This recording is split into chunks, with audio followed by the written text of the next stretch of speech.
ನಾನು ನಿಮ್ಮ ಆದಿತ್ಯ ಕೃಷ್ಣ. ನನ್ನ ವಾಹಿನಿಯಾದ ಆದಿತ್ಯಾಸ್ ಒಡಿಸ್ಸಿ ಡೈರೀಸ್ಗೆ ಸ್ವಾಗತ, ಸುಸ್ವಾಗತ.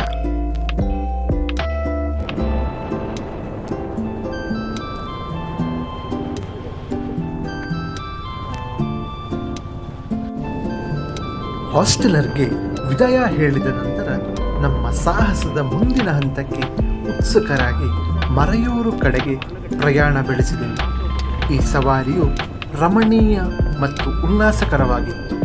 ವಿಸ್ತಾರವಾದ ಚಹಾ ತೋಟಗಳು ಮತ್ತು ದಟ್ಟವಾದ ಕಾಡುಗಳ ಮೂಲಕ ಕ್ರಮೇಣ ಮರೆಯೂರಿನ ಹೆಚ್ಚು ಮುಕ್ತ ಭೂದೃಶ್ಯಗಳಿಗೆ ದಾರಿ ಮಾಡಿಕೊಟ್ಟಿತು.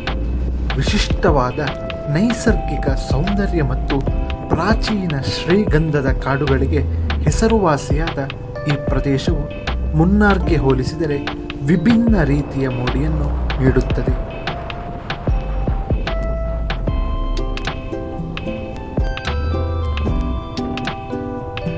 ನಾವು ಸವಾರಿ ಮಾಡುವಾಗ ಹಚ್ಚ ಹಸಿರಿನಿಂದ ಕಲ್ಲಿನ ಹೊರವಲಯಗಳು ಮತ್ತು ವಿಶಾಲ ಕಣಿವೆಗಳವರೆಗೆ ಬದಲಾಗುತ್ತಿರುವ ದೃಶ್ಯಾವಳಿಗಳು ಪ್ರಯಾಣವನ್ನು ಒಂದು ಆಕರ್ಷಕ ಅನುಭವವನ್ನಾಗಿ ಮಾಡಿವೆ.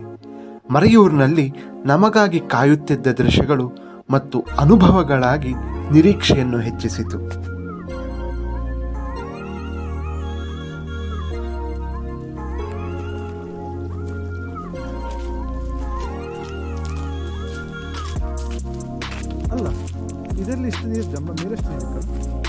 ಮರೆಯೂರ್ ತಲುಪಿದ ನಂತರ ನಾವು ಕೆನಲ್ ವಾಕ್ ಜಲಪಾತದ ಕಡೆಗೆ ಹೋದೆವು. ಇದು ನೈಸರ್ಗಿಕ ಸೌಂದರ್ಯಕ್ಕೆ ಹೆಸರುವಾಸಿಯಾದ ಗುಪ್ತ ರತ್ನ. ಪಾರ್ಕಿಂಗ್ ಪ್ರದೇಶದಿಂದ ನಾವು ಒಂದು ಸುಂದರವಾದ ಹಾದಿಯಲ್ಲಿ ಸುಮಾರು 3 ಕಿಲೋಮೀಟರ್ ನಡೆಯಬೇಕಾಗಿತ್ತು. ಇದು ಭೇಟಿಗೆ ಸಾಹಸಮಯ ಸ್ಪರ್ಶವನ್ನು ನೀಡಿತು. ಹಚ್ಚ ಹಸಿರಿನ ಸಣ್ಣ ಹೊಳೆಗಳು ಮತ್ತು ಬಂಡೆಗಳ ಮೂಲಕ ಹಾದಿಯು ಸುತ್ತುವರೆದಿತ್ತು. ದಾರಿಯುದ್ದಕ್ಕೂ ಕಾಡಿನ ನೋಟ ಮತ್ತು ಸಾಂದರ್ಭಿಕ ಚಿಲಿಪಿಲಿಗುಟ್ಟುವ ಪಕ್ಷಿಗಳನ್ನು ನೀಡಿತು. ನಡಿಗೆಯು ಸ್ವತಃ ಉಲ್ಲಾಸಕರವಾಗಿತ್ತು. ತಂಪಾದ ಪರ್ವತ ಗಾಳಿ ಮತ್ತು ನಮ್ಮನ್ನು ಸುತ್ತುವರೆದಿರುವ ಪ್ರಕೃತಿಯ ಹಿತವಾದ ಶಬ್ದಗಳೊಂದಿಗೆ ಪ್ರತಿಯೊಂದು ಹೆಜ್ಜೆಯು ನಿರೀಕ್ಷೆಯನ್ನು ನಿರ್ಮಿಸಿತು.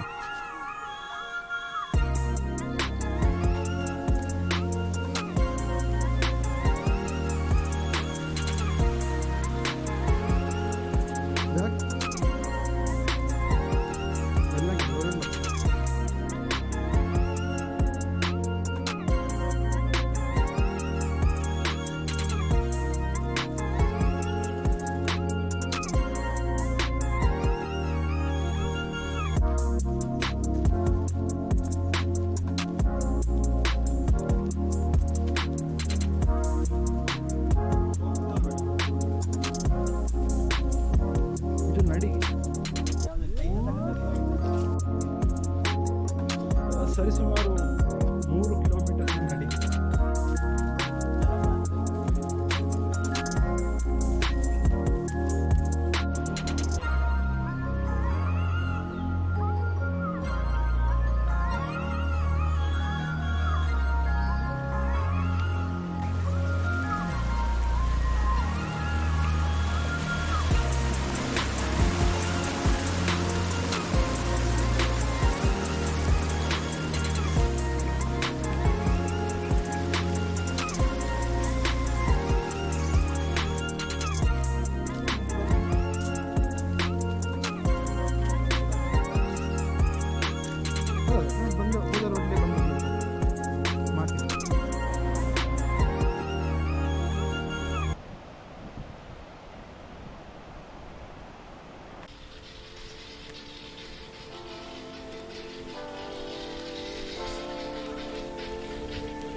ಪ್ರಶಾಂತ ವಾತಾವರಣವು ಚಾರಣವನ್ನು ಜಲಪಾತದಂತೆಯೇ ಆನಂದದಾಯಕವಾಗಿಸಿತು.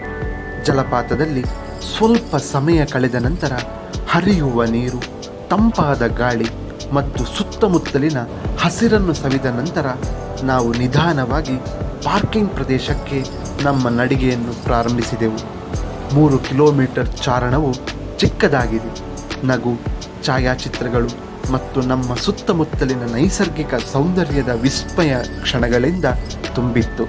ಹೃದಯಗಳು ತುಂಬಿ ನೆನಪುಗಳಿಂದ ತುಂಬಿದ ಕ್ಯಾಮರಾಗಳೊಂದಿಗೆ ನಾವು ನಮ್ಮ ಸವಾರಿಯನ್ನು ಹತ್ತಿ ಕೊಯಂಬತ್ತೂರಿಗೆ ಹಿಂತಿರುಗಲು ಪ್ರಯಾಣವನ್ನು ಪ್ರಾರಂಭಿಸಿದೆವು.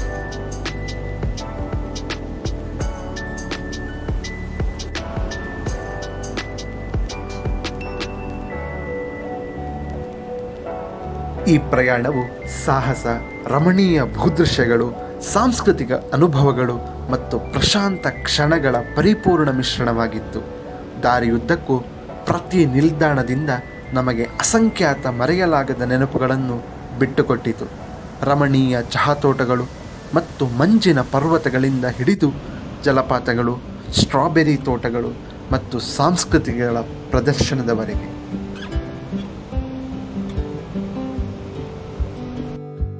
ರಸ್ತೆಯ ಪ್ರತಿಯೊಂದು ತಿರುವು ನಮಗೆ ನಗು, ಸ್ನೇಹ ಮತ್ತು ಉಸಿರು ಕಟ್ಟುವ ದೃಶ್ಯಗಳನ್ನು ನೆನಪಿಸಿತು. ಅದು ಪಯಣವನ್ನು ವಿಶೇಷವಾಗಿಸಿತು. ಪ್ರಯಾಣವು ಕೊನೆಗೊಳ್ಳುತ್ತಿದ್ದರೂ ದಾರಿಯುದ್ದಕ್ಕೂ ನಾವು ಸಂಗ್ರಹಿಸಿದ ನೆನಪುಗಳು ನಮ್ಮೊಂದಿಗೆ ಶಾಶ್ವತವಾಗಿ ಉಳಿಯುತ್ತವೆ. ಬೆಂಗಳೂರಿಗೆ ಹಿಂದಿರುಗುವ ಪ್ರಯಾಣವನ್ನು ಮರೆಯಲಾಗದ ಸಾಹಸಕ್ಕೆ, ಶಾಂತ, ಚಿಂತನಾಶೀಲ ಮತ್ತು ತೃಪ್ತಿಕರವಾದ ಅಂತ್ಯವನ್ನಾಗಿ ಮಾಡುತ್ತದೆ.